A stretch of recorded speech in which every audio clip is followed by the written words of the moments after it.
Welcome back to the Bob Davis Podcast YouTube channel, coming to you from the boathouse. It's kind of a cloudy day out here. Let me move this back.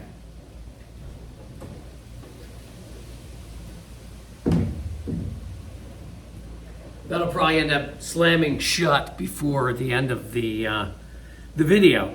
But it's kind of a cloudy, sort of stormy day out there on the lake. So we are in the boathouse to do this video because it's just too windy.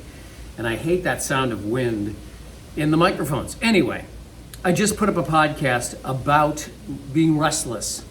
And after I did the podcast, I looked up Restless. I Googled Restless, and I got a phone book of neurosis. I got a dissertations about what causes restlessness, anxiety, and even depression causes restlessness. And I thought, wow, because that is not the case with Nomads. We are restless because we are looking forward to the next adventure, or we're looking forward to learning something new, or we're looking forward to, an experience. And I, of course, am getting restless. I did a whole podcast about just being ready to go. And even though I have 30 days left here and I have a lot of stuff I have to do with Mobile Podcast Command, which is right over there, I have a few more things. I've got to get a new instrument cluster. I may do a muffler, I may not, I don't know. I've had a few things done, but this is what we do during the summer when we're sort of stopped down, is get a lot of work done at mechanics that we know and places that we know with family and whatnot, so we know what we're dealing with. And I got quite a lot taken care of, so I'm pretty excited about that. The instrument cluster, the biggest problem with these old vehicles is that the parts are not available. So there's what has to happen is things have to get rebuilt. So the instrument cluster, we could buy a new instrument cluster, but the problem with the new instrument cluster is that it might not continue to work. So they are rebuilt and then remarried to the vehicle, and then I'll have an odometer. My odometer went out. I had made an effort to get here very quickly, and just as I was leaving Quartzsite, Arizona in March, the odometer went out. I have a speedometer. I have, but I use those odometers for navigation, and I really use the trip odometer to determine, where I'm at with my fuel consumption. So I've got to have those. Those are something that I use. Anyway, restless. Yeah, it's been weird. It's been very copacetic for a few weeks, and now suddenly I am ready to go. And obviously there's things that have to be done. I'm not going to be leaving for another month. I'm heading over to New England. I talk in the podcast about, I don't want to crack the maps yet, because to do that, at that point, I'm sort of in final preparation to get on my way and do what I have to do. So I don't really want to start looking at the maps too soon. But it was after the podcast that I started looking up Restless, because I wanted to see where the title of the podcast was going to end up putting it in terms of SEO. And I found all this stuff about, if you're restless, maybe you need antidepressants, or maybe you have too much anxiety, or you're depressed or whatever. And I know what being restless is. Being restless is stepping up for the next adventure. Restlessness is not a bad thing. Restlessness is your inner self telling you, hey, it's time for you to go find something new to do. And if you're like me, I'm set in my ways. I like to keep doing the same thing. When I am in a situation that I'm comfortable in, I have a tendency to want to stay there and to continue. We all do, but I'm very, fixed. So oftentimes the restlessness is sort of a sign that it's kind of getting time to think about doing something else, or changing how I'm going to do something, or whatever. As a nomad, it usually means it's time to get ready to go. And that's what I interpreted it as. I don't interpret it as a cry for help, or some need to, go to the psychiatrist and get some kind of medication for my anxiety and my restlessness. There's a reason for the restlessness. Now, I suppose if you couldn't go somewhere, we have the ability, as nomads, we have the ability to move and go when we want to go. I'm not in a situation as a nomad where I feel like I have to I'm stuck. I can really, no matter how bad the situation is, even if all the work on the truck isn't done, I can go. Obviously, the instrument panel is going to be an issue, so they have to send that out to the instrument cluster. So then that gets repaired somewhere. So it's going to be 7 or 6, 7, 8 days. But clearly, by the end of July, early August, it'll be time to go. And I do a lot of talk in that podcast about not taking 4 days to go to New England, as though we're flying over there, but taking my time to head over there and sort of getting to know individual places and things. And I kind of ended the podcast with some discussion about how the nature of your travel changes. And I've been talking a lot about this lately. So if you're just starting out, my first year of nomad travel was just a frenetic gallivanting across the entire country, border to border, coast to coast, crisscrossing across the middle of the country, to the point where more than once I came across a highway, because I'm all back roads, and I was like, oh my God, I remember when I was here and I was coming that way, and here I am crossing the same highway. And I thought that was pretty cool. So meeting myself on the way back from the way I went in, that was in Indiana someplace. And I was connecting up with Highway 41, and I realized I had come down Highway 41 on the way out. So I want to sort of make the point that when you do this, the first year is, you're kind of getting your feet wet and figuring out what you want to do, how you want to do it, and everything else. Even though I had traveled pretty extensively before I made the decision to become a full-time nomad, I still had a lot to learn. And I didn't get it in the podcast, but I was saying at some point, I get why people have a bucket list and they want to go to every national park, or they want to go to every Major League Baseball field or something to that effect. I used to I didn't understand it. And now I do, because you get to the point where you want the travel to be meaningful. You want the travel to sort of have some impact up here and in here, in your heart. And just running around the country, that did have an impact for me. I'll never forget doing that. So it did have an impact for me.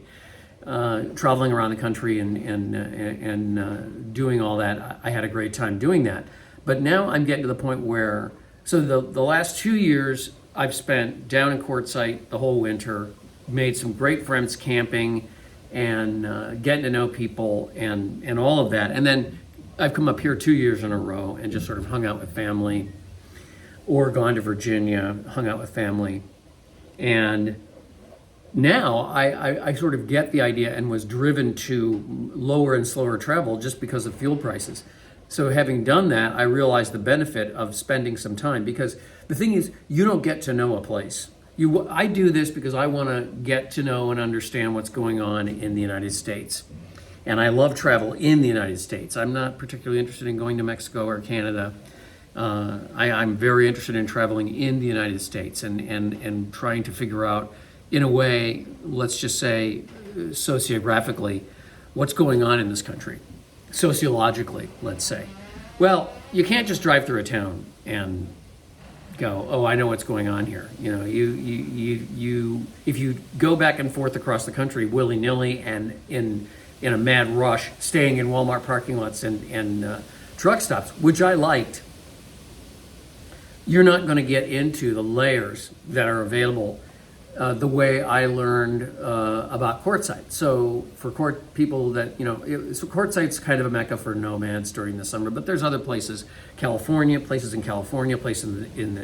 the desert in California, as well as south of Quartzsite. And any of these Bureau of Land Management long-term visitor areas are great, because you pay a fee. You can go to any of them once you get that sticker, whether it's Nevada or California or Arizona, or I guess New Mexico. I've learned since Nevada has the most BLM LTVAs of all the states. So one of the things I want to do is go to Nevada, certainly in the spring of next year. I was going to do that this year, and I didn't get a chance to, so I want to do that. But the idea is to spend a little time in a place and get to know it. And as I was saying, crisscrossing going back and forth through Arizona and Quartzsite, I think I went through Quartzsite probably 3 or 4 times before I figured out, oh yeah, this is where, the Nomads stay.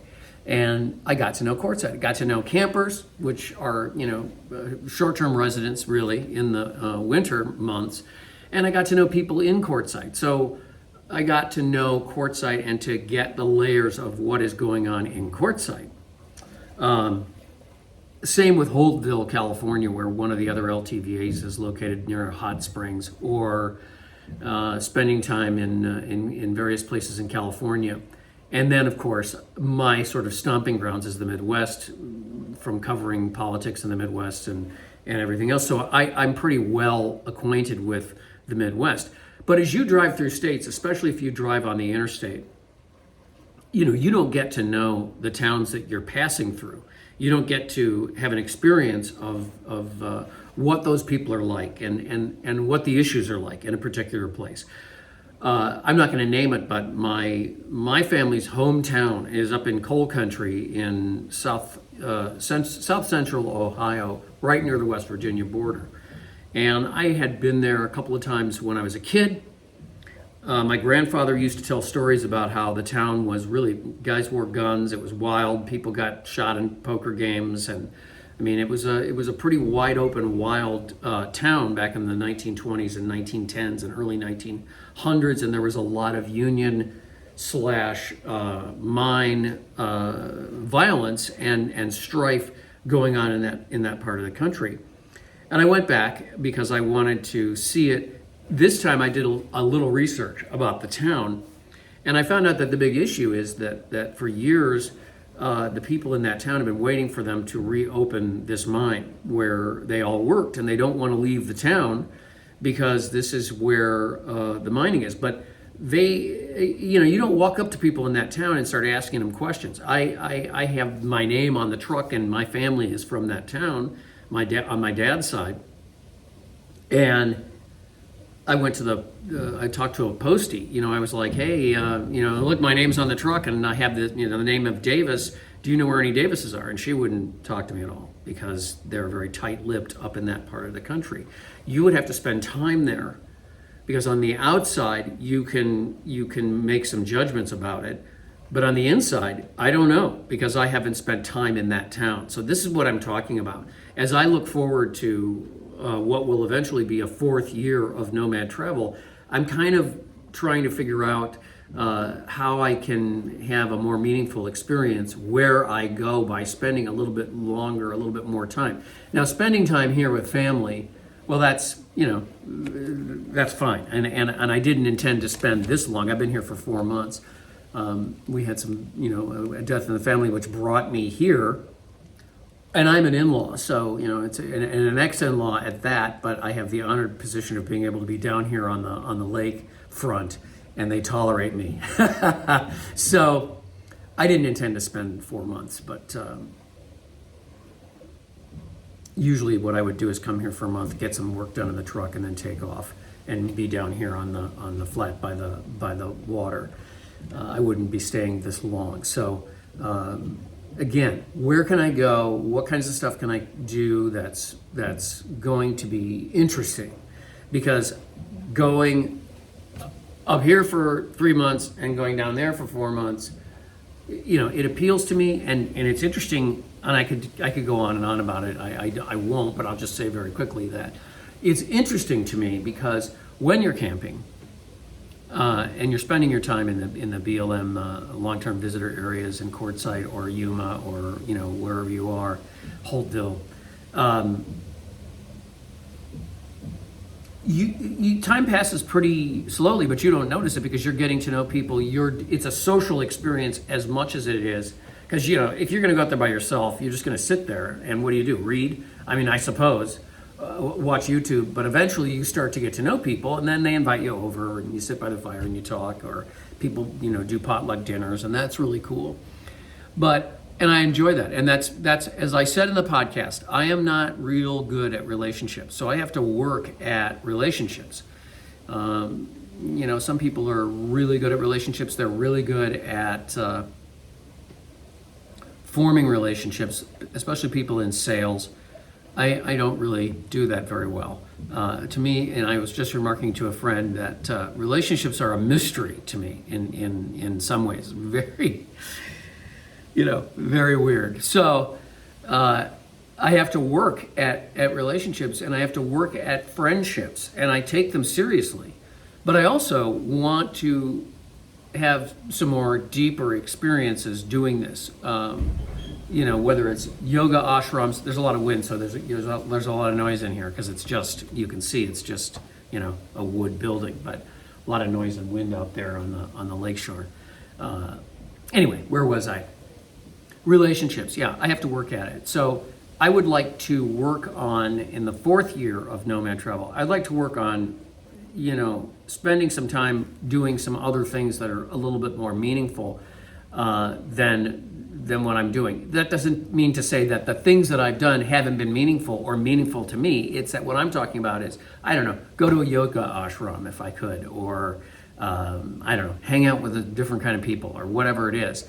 And then I finally, I sort of ended with this whole statement that, and I think it is due to the technology of media. And I am going to do a YouTube video about this, because this whole thing that we just experienced in the present time frame, which is the whole Russian thing this couple of weekends ago, this last weekend, was very interesting because what I saw on YouTube were people that were doing streaming, and I have some people that I watch who are sort of either Russian or they're connected enough to the Russians, and I've checked out what they say, and I have a level of trust with those people. I found that the live streamers were amazing because the information that was coming in and being collated and at the same time sort of vetted was fascinating. So at something like 7 p.m. the night before, like when it started the night before, I went and told everybody around here, hey man, this Russian thing is blowing up. They were like, you're crazy. I haven't seen anything about that on the New York Times website. And I said, okay, you guys, I'm telling you. And the next day, of course, it ended weird, but a lot of information that other people didn't have, I had because I was watching these streamers. And I think it's an example of how powerful this particular form of social media, YouTube, is, as opposed to, I guess you could say YouTube is where Facebook was 15 years ago or 10 years ago in terms of its ability. I think YouTube and Telegram and some of these other channels, and I guess I have to include Twitter, but I don't like to because I hate Twitter,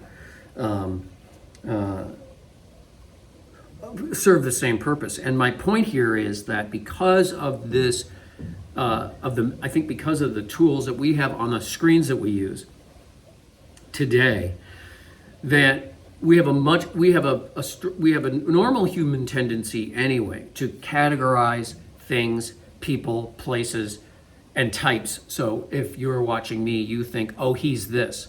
Or I think, if I'm watching you, I think, oh, you're that. So we put things in categories and we think about, I want to be with the people that I agree with. I want to be with people that I'm comfortable with. We don't get out of our comfort zone.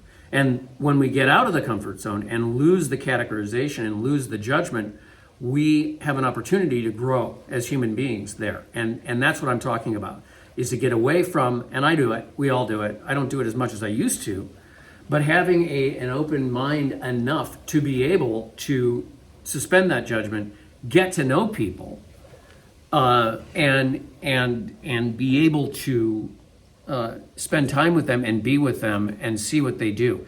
For example, I mentioned one of my podcasts was about a town in Colorado that is a lot of younger people, and I don't mean 18-year-old. I mean they're younger than me. They're in their 30s and 40s, who are really working hard to create a community in this town, this old mining town in Colorado.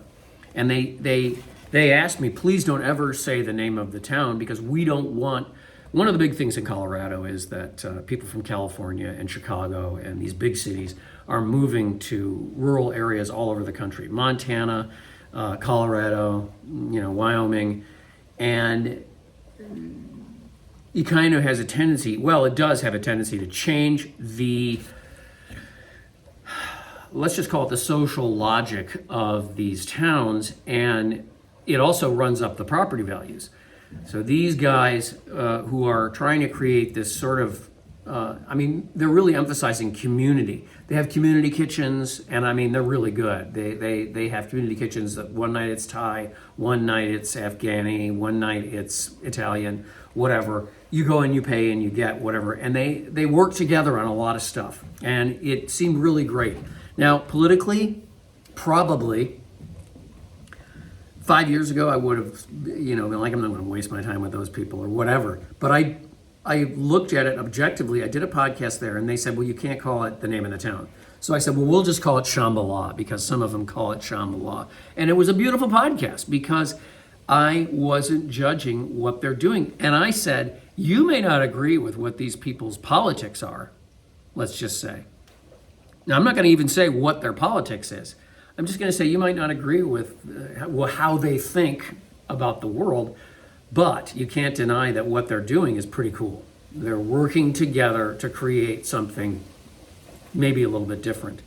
And that was a great podcast. I wouldn't have had that if I hadn't suspended judgment and said, hey, this is something that I want to experience to find out about. So these are the things that we learn, or I've learned. Hopefully we all do. I think most nomads do. You have to become willing to work with almost anyone, because you may have to work with almost anyone, even if you don't want to. And believe me, I have a lot of judgments about things, and I have to suspend judgment because my judgments are what get in the way of me having a better time sometimes. Sometimes judgments are good. Sometimes having judgment is like, I don't think this is a good situation.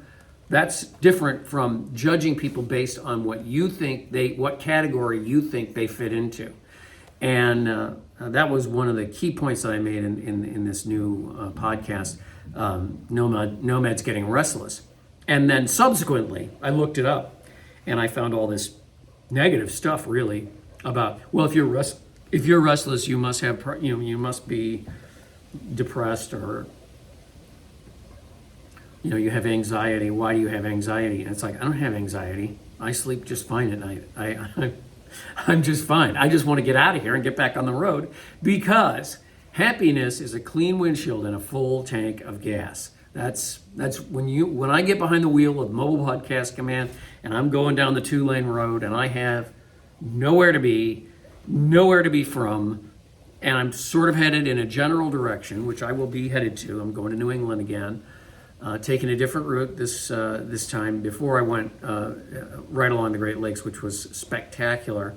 This time I'm going to go down from Wisconsin to probably Fairfield, Iowa, and then, or is it Yeah, it's Fairfield, and then come across Indiana and start angling up into Ohio, and then angle up into Western Pennsylvania and New York State. I have something to pick up with the Campulence Man. I don't know if you watch his videos. Shout out to you. I have a power station to pick up that we weren't able to ship. So once I get that, then I'm heading over to New Hampshire, where I'll be for a family wedding. So I'm pretty excited about that. That's in Portsmouth. I have friends in Manchester, but I have set this up so that I don't end up wearing out my welcome at any location. I don't want to spend 5 months in New Hampshire. After that, I'm going to head back down to Arizona. So that's going to be a whole trip that I have to plan, trying to hit areas I haven't gone to and yet still get down there by, hopefully I'll be able to get there by October 1st. We'll see. So that's the status, Nomads Getting Restless. And it's a good thing, because restlessness with us means your inner self is saying it's time to find that great new adventure. It's time to get back on the road. It's time to get that travel mojo back. And we love it. So thanks for watching. Thanks for listening. Appreciate the subscribers on YouTube, obviously, and the likes. And I'm not big on comments, but that doesn't mean if you want to say, hey, great video, I'm good. But also appreciate people subscribing to the Bob Davis podcasts on iTunes. I do these videos so that you will listen to the audio podcasts, and I'll put the links to those in the subscription box. I should have said that at the top of the video, because you're probably not watching now, but if you are, yeah, that's going to be there. And I appreciate you watching and listening and watching me on YouTube as I sort of figure out my way doing the YouTube stuff. Boop.